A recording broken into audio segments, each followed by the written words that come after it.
آپ کی مرضی ہو۔ یہی وہ قصوہ اونٹنی تھی جس کی پرورش صدیق اکبر رضی اللہ تعالیٰ عنہ نے کی تھی۔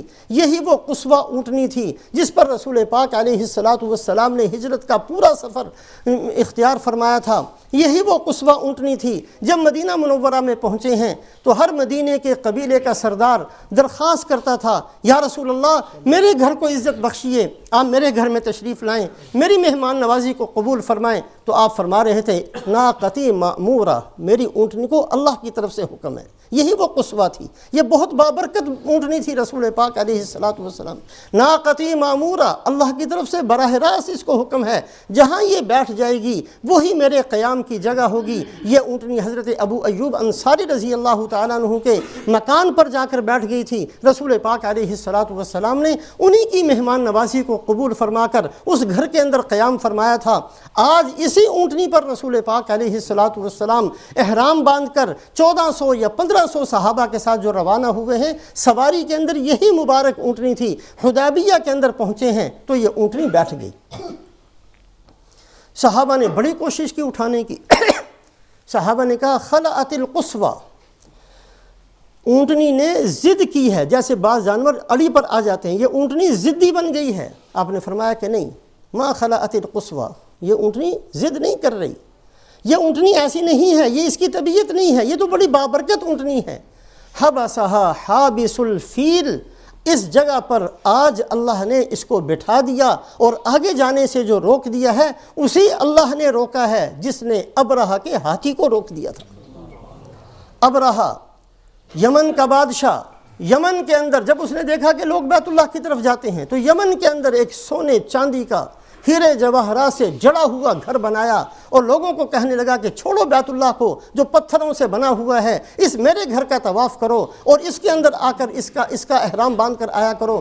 کسی نے اس کے اندر پاخانہ کر دیا، کسی نے اس کو آگ لگا دی اور اس کا غصہ بہت بڑھ گیا۔ اس نے ایک ہاتھیوں کا لشکر تیار کیا اور بیت اللہ کو گرانے کے لیے معاذ اللہ وہ یمن سے چلا ہے۔ راستے کے اندر جتنے قبائل تھے، ہر قبیلہ، اس کا سردار، اس کے بوڑھے، اس کی عورتیں، بچے آتے اور آ کر منت کرتے کہ اے ابرہہ، ہم کمزور ہیں، ہم تیرا مقابلہ نہیں کر سکتے، ہم درخواست کرتے ہیں اگر تجھے جان چاہیے ہماری جانیں حاضر ہیں، مال چاہیے سارے کا سارا مال لے لو، جو چاہیے وہ سارا غصہ ہم پر نکال لو، لیکن بیت اللہ کے خلاف کسی غلط ارادے سے نہ جاؤ۔ یہ سب کو قتل کرتا ہوا، خون بہاتا ہوا، تکبر کے ساتھ چلتا رہا۔ نفیل ابن حبیب ایک قبیلے کا سردار تھا، اس نے بھی یہ کہا کہ جی جو چاہیے، اگر خون چاہیے ہمارا قبیلہ حاضر ہے، مال چاہیے سارے کا سارا لے لو، گھر چاہیے ہم اپنے گھر دیتے ہیں، جو چاہیے کر لو، لیکن بیت اللہ کی طرف نہ جاؤ۔ اس نے کہا کہ میں سب کو قتل کرتا آیا ہوں، تجھے بھی میں نے قتل ہی کرنا تھا، لیکن مجھے پتہ چلا ہے کہ آپ کو راستوں کی بڑی خبر ہے، لہٰذا اس کو گرفتار کیا کہ تو نے راستے بتانے ہیں، لیکن میں نے اپنے ارادے کو چھوڑنا نہیں اور میں نے جا کر بیت اللہ کو معاذ اللہ گرا دینا ہے۔ یہ یمن سے چلا ہے اور طائف سے ہوتے ہوئے وہاں اس نے حرم سے باہر آ کر قیام کیا ہے، اور وہاں جب مکے والوں کو پتہ چلا ان کے اونٹ لے لیے، حضرت عبد المطلب ان کے پاس آئے کہ میرے اونٹوں کو تم نے لیا ہے۔ کہا اللہ کے بندے میں نے تو بیت اللہ کو گرانے کا ارادہ کیا۔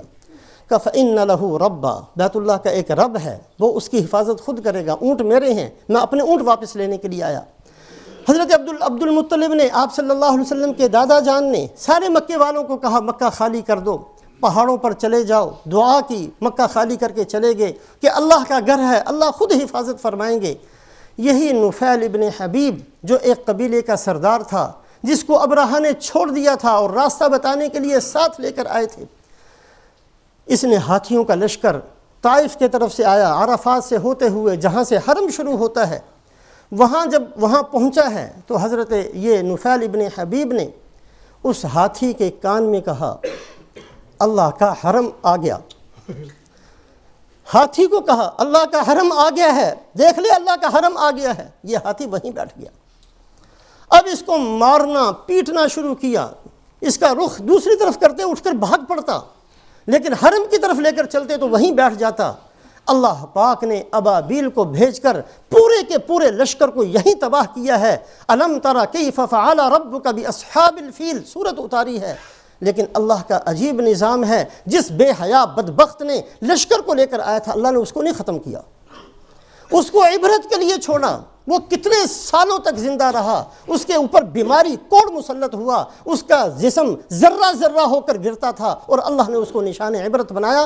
رسول پاک علیہ السلام جب احرام باندھ کر حدیبیہ پہنچے ہیں، اور جب لوگوں نے کہا خلعت القصویٰ، یہ اونٹنی اڑی کرنے لگ گئی اور یہ چلتی نہیں ہے، آپ نے فرمایا کہ نہیں، یہ میری اونٹنی کی عادت نہیں ہے، یہ بڑی بابرکت اونٹنی ہے، ولیکن حبسها حابس الفیل، آج اس کو روک دیا ہے اس اللہ نے جس نے ابرہہ کے ہاتھی کو حرم میں داخل ہونے سے روک دیا تھا، آج اسی رب نے اس کو یہاں روک دیا، جس کی وجہ سے بیٹھ گئی۔